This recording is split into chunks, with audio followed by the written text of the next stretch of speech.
Resources. I really appreciate it. Is everyone okay if I get started with the PowerPoint now? Okay. So like I was telling Merab, this is probably going to be one of the shorter presentations, and my goal was for it to be more of a chance for us to talk and share experiences from actually selling packaged foods or food boxes, kind of the real life challenges that come up and the way that we dealt with them. So at any point, shout out if you have a question, a comment, anecdote, whatever. And you can all see my screen? Great, okay, here goes. So some of these are the logistics that I dealt with more during the summer when I was working on community food boxes more than I am now.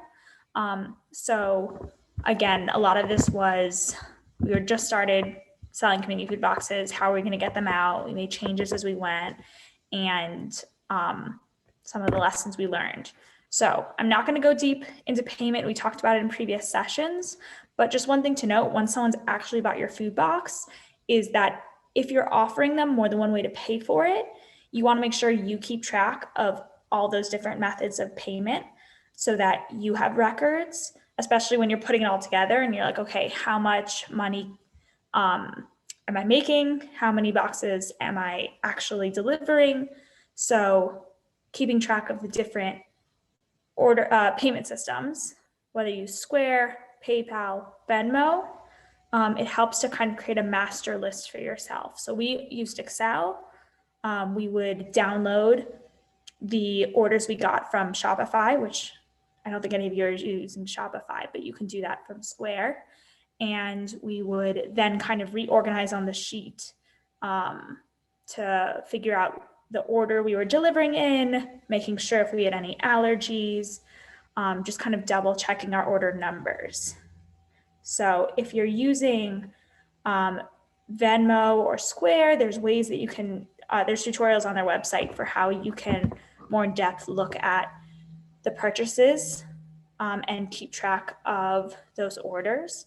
But just kind of a reminder that after you've put out your item for sale, before you start filling all the orders, finding a way to put together all the different orders, double check your order counts, and organize all that data so you have a really clear record for yourself.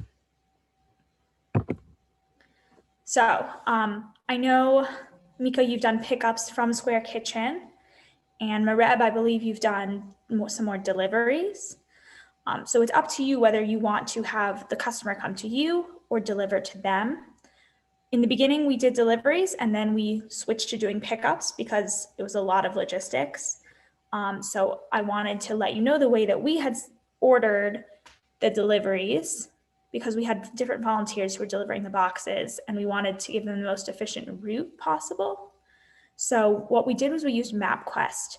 And as you can see on this image, you can put in up to 26 locations and give them your starting address and allow the website to reorder the stops on your route to either find the path that's the shortest amount of time or the shortest distance. And it's a really cool website. I recommend checking it out. And what we did was we took the path that it recommended, and then we created a we used Google Maps, and we put in the addresses in the order it suggested and hit, start. And that way the driver could just go from house to house without really having to think about it and check the list and reorder. And when you create a route on Google Maps with multiple stops, you can share it. So you can send it to yourself. So if you're doing all this typing on the computer, you create the route you want, and then you share it and send it to your phone. So then you can pop it in and use it as like a GPS while you're driving.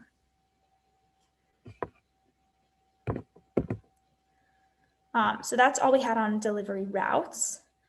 In terms of customer service, one thing that we did more at the beginning, and then we changed things up, and we're actually planning to do another round of surveys, is to ask the customers for feedback, because it's really easy to come up with ideas that are really exciting to you and to create boxes and sell them and kind of forget to ask for feedback.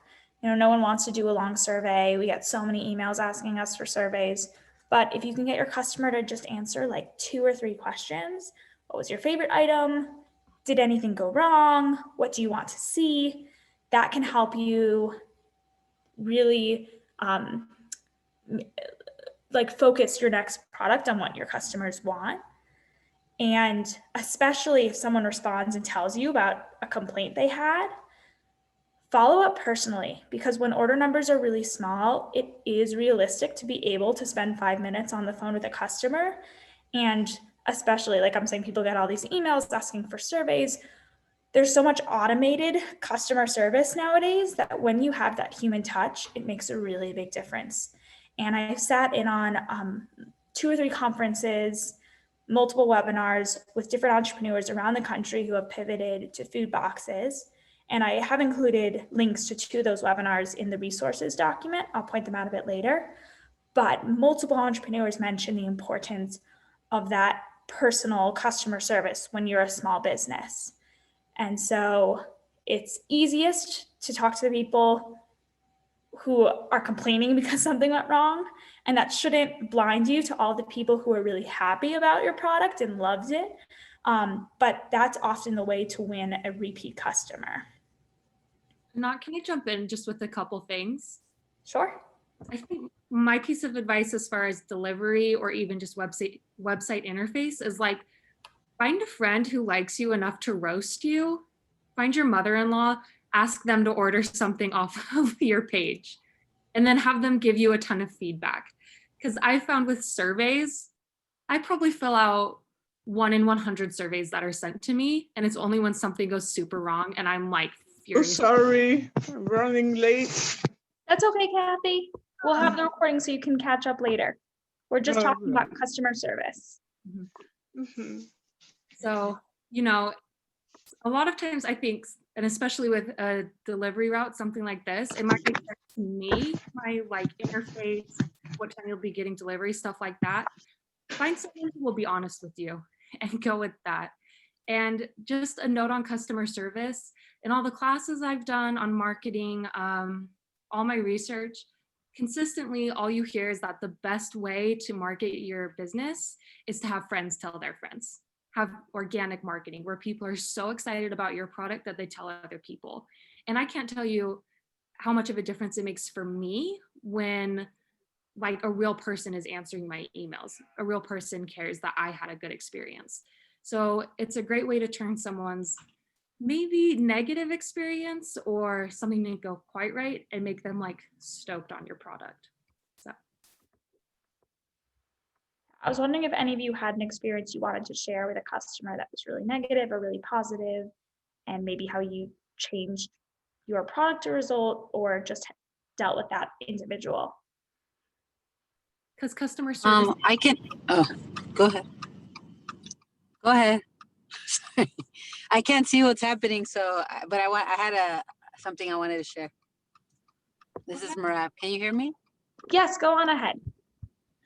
Okay, I remember when I was participating in the community box, I think one time my sweet tamales I don't know what happened, but one person didn't get the specific ingredient list.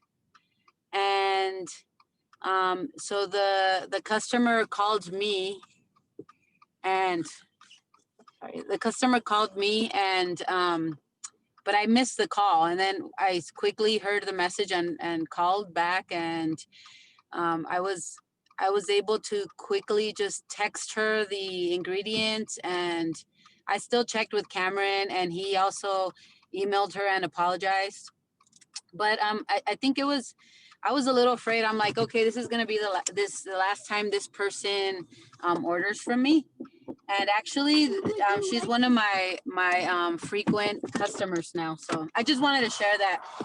Just kind of agreeing with what you're saying, that it is important to do, like, to check in with them right away and connect with them. And yeah, anyway. That's great. Thank you for sharing that.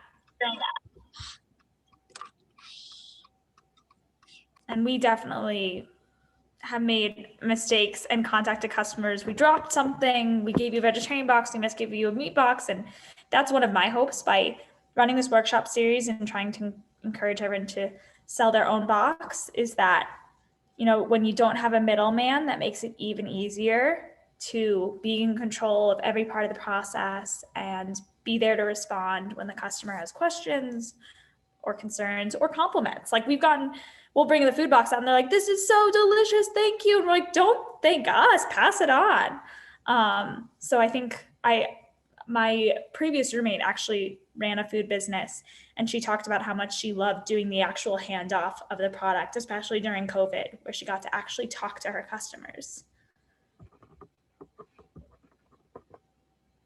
So I'll go to the next slide unless anyone wants to share. Okay. I think that's my favorite part. My favorite part is getting people's feedback, because nine times out of 10, they love it. They kind of know what they're getting themselves into. And when they get the food, of course, a full stomach is a happy person, right? So most people are always like very grateful, and they always have something great to say about it. Yeah, but I also with my experience sending out surveys, people don't fill them out. Even if they just won't even open it. Like I have a thing that tracks like how many people opened it, or started it, and it's usually like 1 or 0. So. Yeah, and one way to get that around that is if you are actually handing a person the box saying, hey, have you ordered before? What'd you like? Or like, I'm thinking about doing this. Would you order it? So if there's the time for that in person, it's a lot harder to ignore a question a person asks you than an email. Yeah, I try to do it on my stories for Instagram. I'll say like, hey, is there anything that you guys have tried that you want to see in a box, or flavors of tea or anything like that? And I usually I'm pretty good with names, so whenever I have like a new person order from me, I'm always like, oh, how did you hear about me? Like, because I want to know like what avenues work best, and it's usually because they heard it from a friend or they saw it on a friend's post or something like that. Yeah. And I'll say, as someone who sends out a lot of surveys and oftentimes, gets like nothing back or one thing back, I try and spin it as a positive that no one hated what I did enough to give me bad feedback. So you've got that going for you at the very least. Love it. I did have like one person who I know like I messed up and I caught it before they caught it, and I apologized and then just like gave them an extra free dessert, and like free food goes a long way. So like that's always my like fallback is, if I mess up, let me give you something for free. And then people are usually, oh, all is forgiven, it's fine, like. It works for me. Okay, so moving on to the timing. We talked in the previous 2 sessions about social media. And one thing that we didn't touch on as much was how you can time your own social media.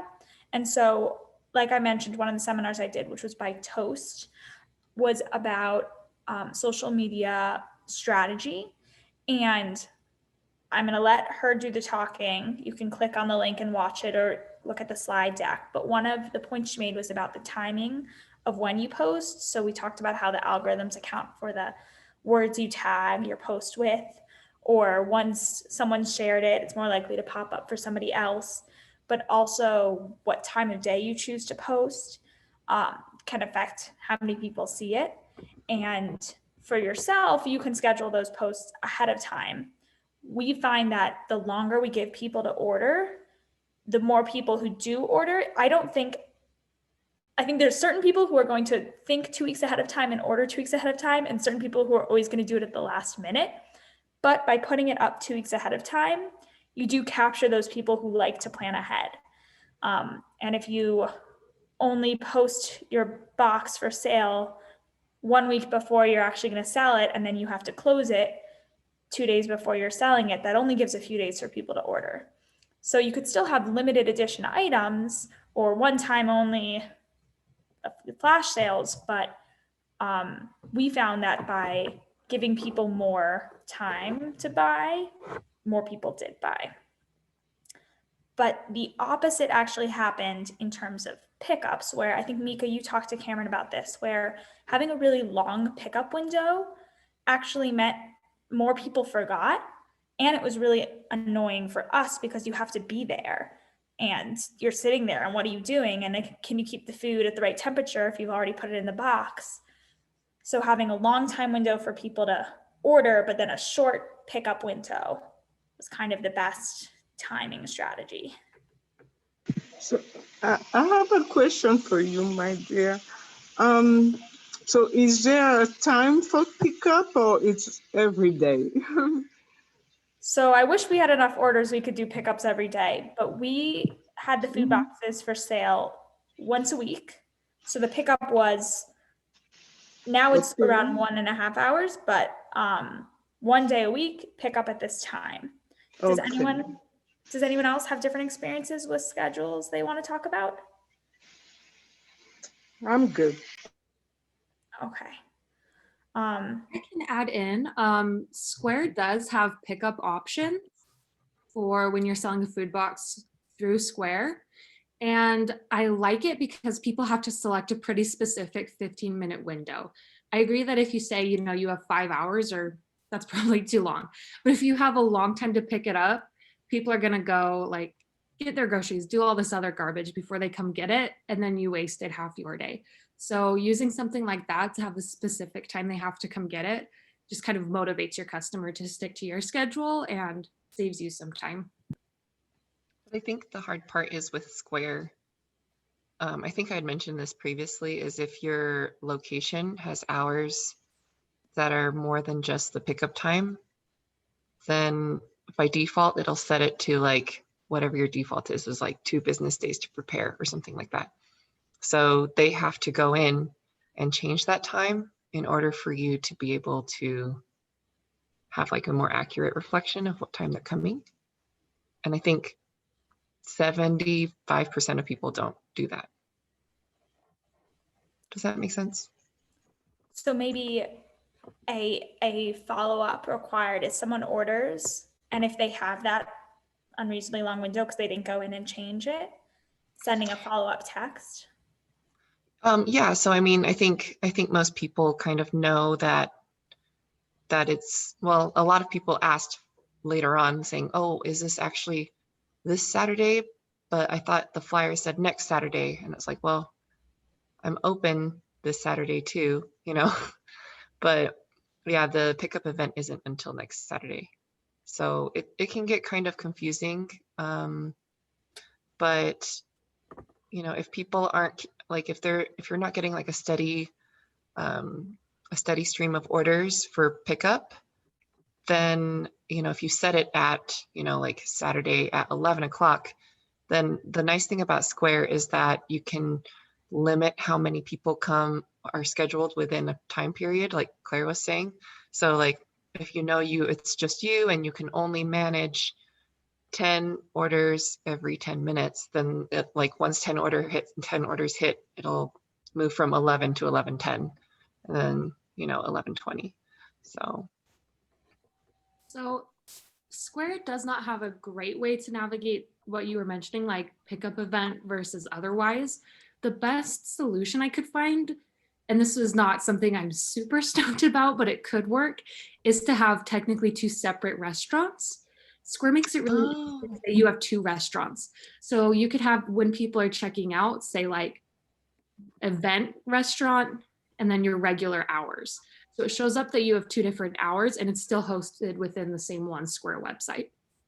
So that was, I like that idea. That's a good idea, Claire. Good job. workaround I could find to have 2 different hours. So if you want me to send over resources on opening your second location, technically I can do that, but that's the best thing I could find. Oh, that's funny. I like it. And then, so can you set at one of them the default? Yes. Okay. So you can name your restaurants whatever. I think it's supposed to be like location. So you can just have one say like Honey Tea Hive event for blah, blah, blah. And you can change the names pretty easily. And then Honey Tea Hive like regular hours, if that makes sense. I'm going to try it. It might Love be a good workaround. We're gonna be like, It'll be too hard to manage, I hope. I love the idea that all of a sudden 6 of our entrepreneurs have a second location. Like, Yeah, success. exactly. Second location, but it's the same address, just different hours. Details. And speaking of location, I think you're all aware, but one thing I noticed is, for example, Naomi of Prania Custards has a very set schedule she uses for cooking her custards and then selling them. And that allows her to take advantage of the cheaper hours at night, because at Square, you have an hourly fee for cooking and for prep, and it's cheaper at night. So personally, I'm a morning person and I would much prefer to go early on. But if you are looking to cut costs, and the kitchen tends to be emptier at night. But okay, what's the rate for cook time at night? Let me get back to you exactly, because I don't want to give you the wrong number. That's okay. I was just thinking like the difference between prep in the daytime and prep at night is actually not that much. No, it's the cooking that's more. Yeah. Okay. Prep is pretty decent. But another thing to think about when you're doing pickups is also, are there going to be 3 food trucks blocking the parking spots? And are you going to be kind of rushing past other people? How can you arrange your stuff? Maybe put your prepped food, if it's still going to be safe temperature wise, on a cart in the main area, so you don't even have to walk all the way through the kitchen when someone arrives. And what we do is we tell people to wait outside and text us when they come. Every time someone comes inside, at least one person comes inside.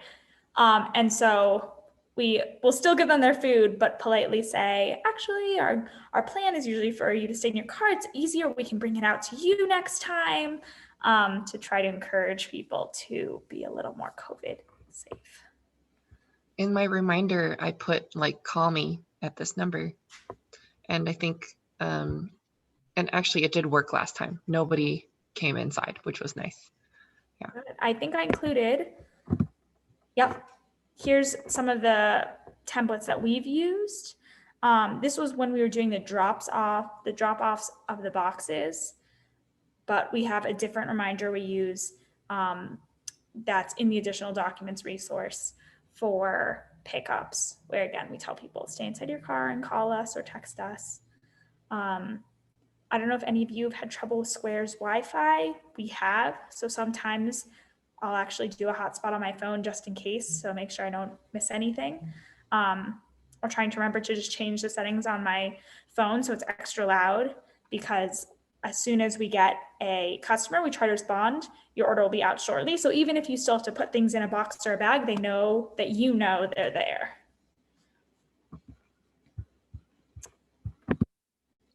Okay, so in addition to those reminder texts, and like Marab, you had mentioned, we generally we have posted, and then in the past we printed out and included. We've switched to having it more online. Along with every box, there is the ingredient, the allergen information. So on the actual item is a label that lists all the ingredients and the allergens. But in case people don't notice the label or they want to know ahead of time, we have that information online. And we also have a storage and reheating instructions document. So it says store in the refrigerator at this temperature, or store in the freezer. You can reheat it either by putting it in a skillet on medium heat or putting it in the oven at this temperature. And again, like we talked about, sometimes people don't read instructions. And so we've gotten complaints before where someone like stuck the metal tin in their microwave. And we're like, oh yeah, you weren't supposed to do that. We didn't think to tell you not to do that. But we hear that you're upset. So sometimes more is better, just so that you can say, we did have it on there. still sorry that you melted it, but I also have on that additional supplementary document, if you don't want to write it out yourself, some samples of how we phrase reheating, because people are generally lazy. So even though ideally you would fry something in a skillet to get it crispy again, people usually want to know that they can put it in their microwave. I have a question for you. If a customer asks for your recipe, are you allowed to give it or no? You're allowed to give it. That's up to you. They won't be my customer anymore. They will put them down. Well, there's one thing Start that it with your life. Mika is very careful. I feel like most people wouldn't give their recipe, but also you can give someone a recipe and that doesn't mean that they can make it the way that you can make it. I hear ya. So yeah, we rarely get asked for recipes. Usually we get asked, where else can I buy this? So that's another good thing to bring up. If you're selling something in your box and you're also selling it in a store somewhere, like you have a scone mix or you're selling your salsa somewhere else, putting on your website, like you can also find this product at, might get you some more sales. Yeah, that makes sense. Thank you. One thing I know some spice clients have done is make like a spice mix and then sell that with the recipe. So you kind of have your secret spice mix still. So they still got to come to you to get that, but then they do kind of get the recipe as well. So that's a fun. place to be creative and come up with different ways to make sales. All right. And one thing we're looking to do in the next year is to have more virtual cooking classes where we give them the list of ingredients or we prepare a box of ingredients and then they live stream or maybe watch a recording of you showing them how to do the recipe and they have to pay for that. So we're trying to do a little more market research before we would launch that. But that's I something. have lots of experience with participating in those, so you can ask me. I will give you a call.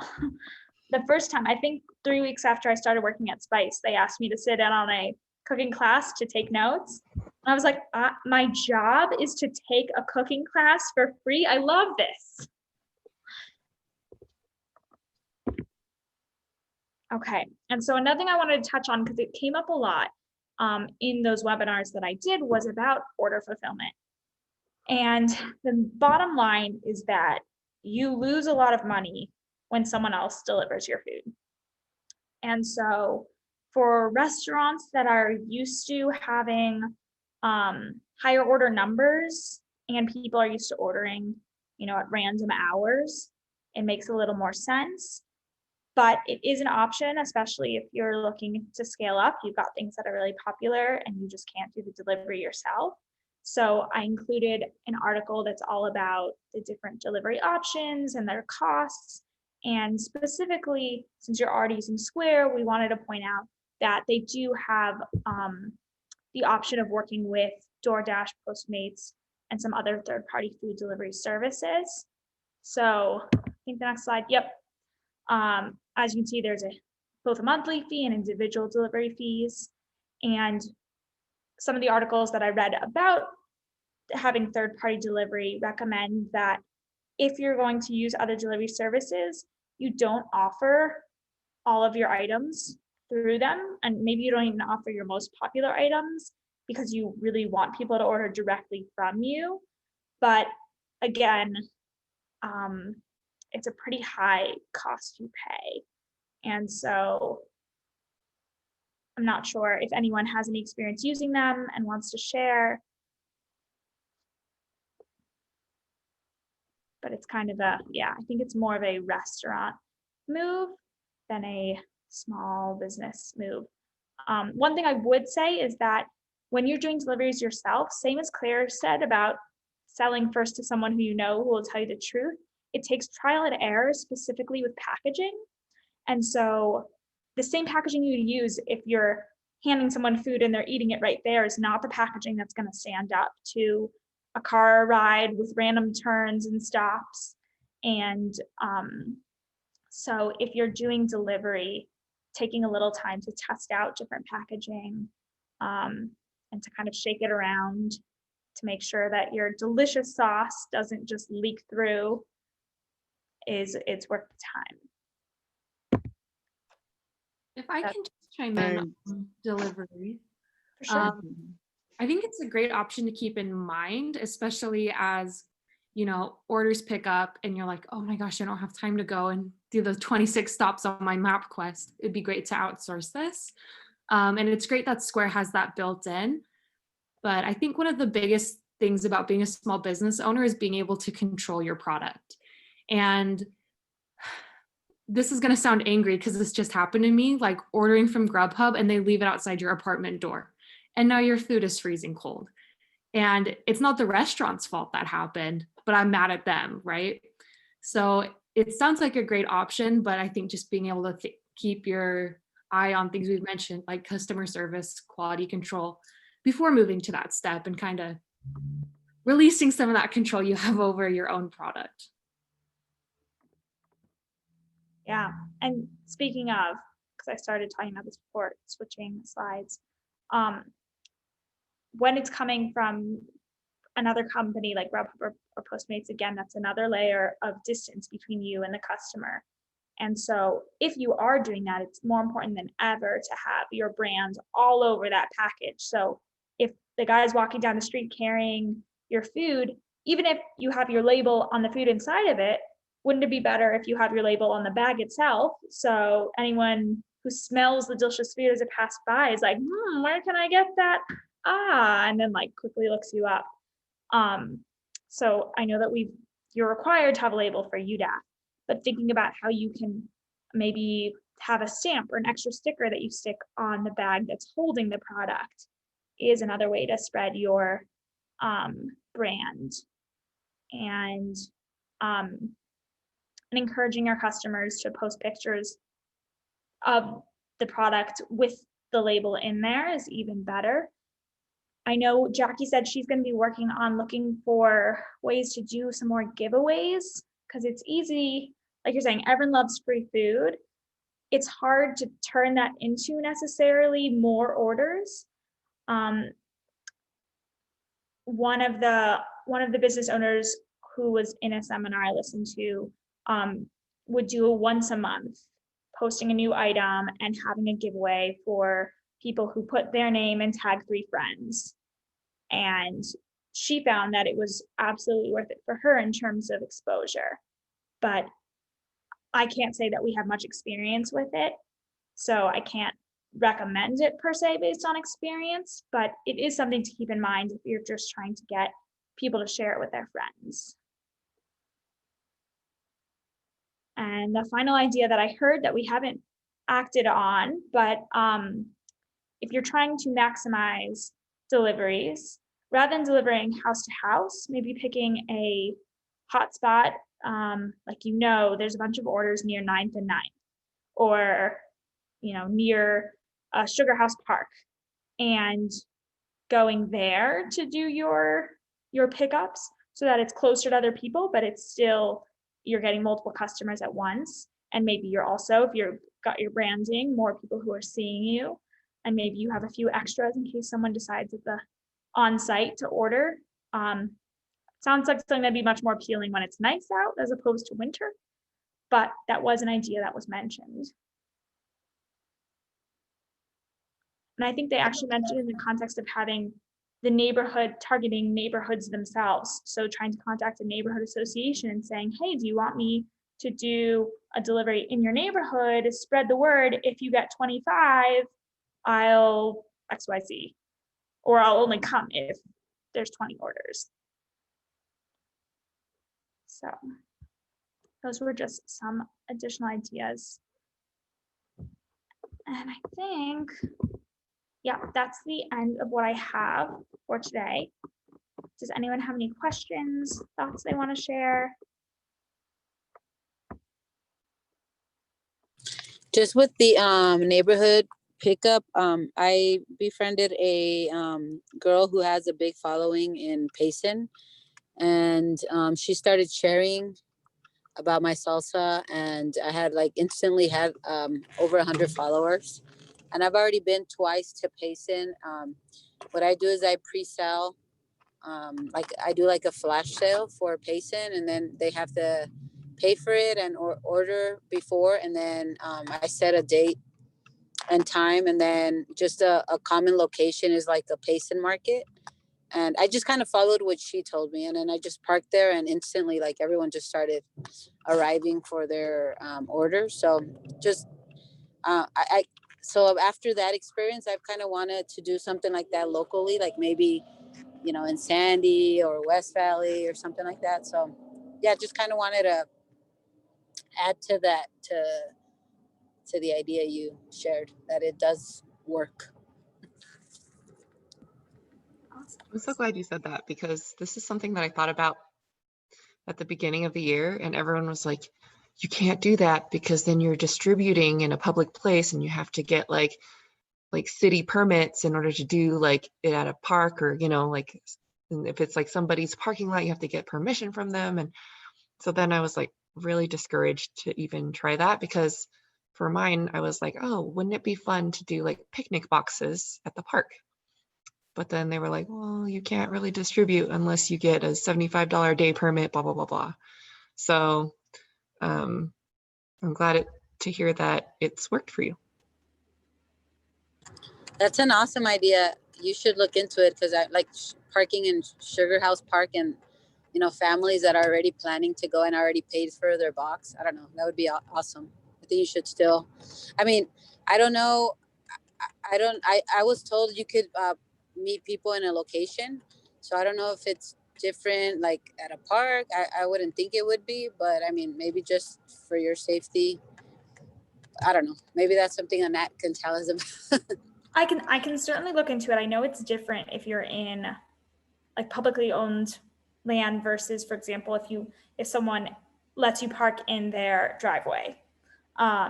So specifically for a city park, I can look into it. I'm sure there are rules. And I also wonder, because food trucks are different than private vehicles, and depending how long you're there, I'm sure there's this gray area. So I'll look into it further if I hear that there is interest. Yeah, because I was thinking of just doing like one of those pop-up tents and then doing it for like an hour and then letting people just come pick up stuff. And Yeah, ideally having a picnic. right. You know. So Yeah, I have a, go ahead. No, that's all. I said I'll look into it. Yeah, I have a question. I want some, feedback and brainstorm. I would like to know what would be the best way, which would be the best way to sell my two sauces, you know, just to picture them or put them up there like you said last week, and then what? What would be the best way for you to sell your two sauces online? Does anyone want to make a suggestion? So do you already have like an Instagram or a website? Yeah. I have an Instagram, but I haven't put the picture yet because I'm waiting to get all the, the teaching so I can exercise whatever we're learning. Okay. Yeah, I think Instagram has been like the best for sure. One big big help for me, and then just as soon as people start hearing about you, they'll start sharing with others. So I think that would be, I would make sure you're working on some good pictures for your Instagram, and then once you're ready to go live, just have a nice post about, you know, who you are and what you're offering. And then I think that's a good starting point. Because on my Facebook, I had like 1,500 followers. So I don't know how to merge and, traffic those customers to my new Instagram. Does that make That's it. sense? Yes, yes, that's a great number. But I would say I think people who use Instagram don't really use Facebook. That's So right. you would just work on building your Instagram Get following. you. Yeah. Get I mean, you. that's my suggestion. Okay, that's a good idea, though. I get And it. if you have like a cult following and you can figure out how to shelf stabilize your sauce, you sell it Yeah, to to stores, ship them. especially like ethnic stores would be probably if I had something shelf stable like that, I would totally do it. Okay, good. Yeah, and sauces can be harder to get permitted, like I was saying at the beginning to John when I misunderstood his question. But you can sell them even before you can get them shelf stable. You can sell them as a refrigerated product a little more easily. And so I think you could still post on Facebook telling people about your Instagram and linking them to the same store. So you don't have to only sell on Instagram. I agree with Mareb that there are different people who use Facebook and Instagram. Get you. But Yep. for sure, I would say the place to start is Tried it. recipe costing, but that's just because I love spreadsheets, maybe. Just to make sure you're setting the price right. Okay, thank you. Any other questions, comments?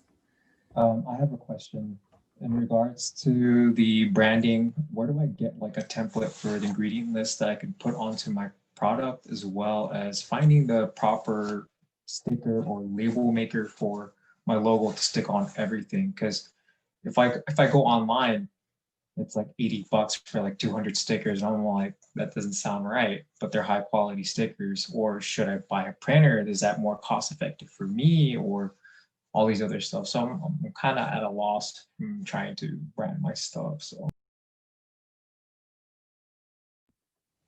Printing stuff gets super expensive, and it's just kind of like stressful having done large order prints. It's like, if this turns out wrong, it will be devastating. I would say try and stay away from bigger companies like what you see online, because I found that those prices are higher. A local place that the IRC itself has worked with for printing is, let me pull up the website right now, Zion Printing. They are very fair in their rates and do stickers. So just a quick recommendation with them. And then I would say go for, you don't need to print 1,000 like it's going to recommend. You can start smaller, decide how much you like it, especially because you might want a different size or something like that as you go on.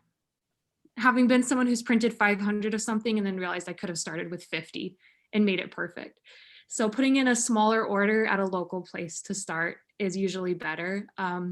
Those expensive like printing on stickers, equipment, probably not a great investment when you're starting out, just because that's such a big buy-in. So yeah, I'd recommend going to a local place and being sure they're not ripping you off, because it does get so pricey. So that sounded scarier than it should have, but you can find good deals. And we did have a section where we talked about labels, the first presentation, I think, where we've got a couple of websites that Kate recommends. And I know Mareb's cousin has a label printing business, it sounded like. So I agree with Claire that testing it out. In terms of the actual template, what we use is Canva, which is a free design website, I guess. And I can send you the exact label that we've made for you, where really it's as simple as having a text box and resizing it. And as Mika pointed out, it's easy to, when you're on the computer screen, to make things, oh, let me just make this smaller so that it fits. But then when you print it out to test it, seeing that no customer could actually read what it says. So even printing things out on normal paper just to see how it looks, and then learning a bit more about the materials. We do recommend people that they can print from their own printer onto stickers that you buy, and those aren't going to be the kind that are waterproof. But that is the place that we start usually. I have quite an experience with the labeling, because I have an inspector from the agriculture department. So I'm dealing with them. And once you do your labeling, they have to look at it, because if some scripture are too small, you're gonna have to throw away your sticker. That's why it's much better to print a small quantity that you can control, just in case there is some error, you can just throw them. But if you print like 10,000 label, then you're stuck if something is wrong. See what I mean? Mhm.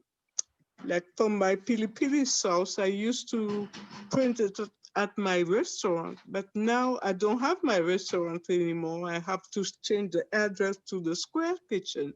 So I have to change the label again, and good thing I didn't print that much at that time. So I still do my labeling at the UPS store, so I can control the quantity and the quality. Yeah, that's just my little story. That's so useful. Thank you. I also noticed that I'm trying to remember who it was that they have a stamp. I think it depends on what label you need, but they have a stamp, and then the stamp has a space for certain things, and you can like handwrite it. So I think it depends on what what you're labeling, if that's something that's possible. But I don't know if it makes sense. But yeah, I don't know if that would be helpful, because now you're just purchasing one stamp and then you're just handwriting maybe like the net weight or the best by date, or even like what you have inside your container or box. So I completely agree with everyone where you should print it and like if you need it, because you don't like when you're starting to package, you don't know if like I bought 2x2 stickers that are square. Like you don't know if that's like the right size for you or if that's going to fit on all of your packaging. So I bought mine on onlinelabels.com, and it is pricey. Like you have to buy hundreds, right? But then you could do different things with it. So like sometimes I'll just put my logo on it, or I'll put like the UDAF permit, like I'll print that on there. But you know, if I'm selling 20 boxes one week and it has it has a certain item in there, then I will only print 21 labels, right? And then see if that size fits, or if like normally I actually use like 20 ingredients and a 2x2 sticker is just not big enough, then at least you know, and you've like figured it out. So you'll use this 2x2 stickers for something that is like smaller, and then you can like get a bigger label for something else. But you know, if you have like all those, if you have like consistent menu items and then you design everything on Canva, onlinelabels.com has like a program, and this is Cameron's like bane of existence. They have like a program that will line up your stickers with your design, right? So if you have any borders or anything like that, like it will be very, very close to right on the center, versus like sometimes if there's like a border, it's like kind of like crooked, and then you've got like lines here, and it's messy. So I just personally, I would say don't do borders. But yeah, I think that's the easiest, is just do like a few and then figure out kind of your basic format. And that way, when you have to submit things to UDAF, you just change the ingredients and the title of the product. And then you just keep that copy, and then you can print them in the program that you use. And then once you find out like what your product is, you know, and you have it solid, then you know like, okay, this is the size I need. This is the design I like. And then you can do something like Sticker Mule or Zion printing, you know, and then you can print like a lot. And then you don't have to deal with the whole like, I'm going to print like 10 here and 5 here, because you just know that this is what you always use. Thank you.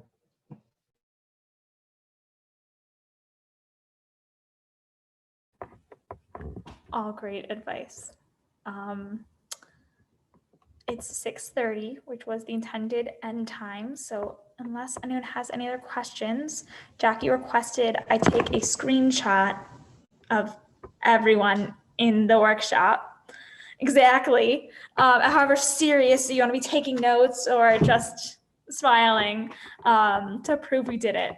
So to make her happy. Everyone okay with the picture? 3, 2, 1.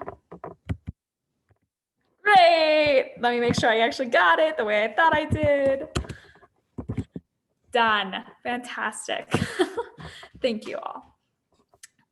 So I will send out recordings, PowerPoints, resources tomorrow. I'd ask that you don't send the recordings out to other people because it is our private faces. We'll be sending it to Spice entrepreneurs, basically, who are looking for advice. And we do plan to rerun this workshop series in February approximately for another group of entrepreneurs. We'll probably have more translation available by then, and we want to make it better. So I will be sending out a survey. I'm sorry. If you prefer, I can call you on the phone to talk, but looking for advice for what didn't we include that you need to know? What did you immediately change because it was so useful? Feedback like that. And the reason I'm not sending it to you tomorrow is because I do want to kind of give you time to try it out, implement things, see what works, what doesn't. Like, oh, I know it was a great idea, but I could have used a reminder with help because I didn't actually end up doing anything on Square because it was too confusing, something like that. So that's what you'll be hearing from me about. Anything from you, Claire? I want to say thank you to everyone who's participated. Every single session has been so collaborative, and you guys are all so willing to share your advice, come up with new great ideas. So just want to thank everyone for their participation. It was great, and I left every single session really hungry. So it's probably a good sign for everyone's businesses. And thank you guys for participating. It's been fun. Thank you, guys. Thank you all. Happy New Year. Happy New Year. Yes, Happy New Year. To a better 2021. All right. And you know where to reach us if you have any other questions in the meantime. Oh, hello? Oh, We can hello. still see you or hear you. Oh, yeah, you hear. There you are. Yeah, so since you're sending the recording, I will have the beginning of the lesson. Yes. So I should We'll be send 5 fine. links, one for each session. Okay. Yeah, go ahead and send it to me. Okay. Tomorrow. All right, take your time. I'm here. Thank you. Thank you for your patience. Mhm. Okay. Good night, everyone. Goodbye. Marissa, can I tell you one Thank more thing you. from Jackie? Appreciate. All right. Jackie wanted me to remind you to send your income to her. Cool. Yeah. She was like, I know I told her, maybe you could tell her too. And I was like, I'm sure she's like, I set an alarm, so I'm gonna be doing it. genius. Yes, that is what I do all the time. Okay. Okay. See ya. Thank you. Bye. Buenos dias.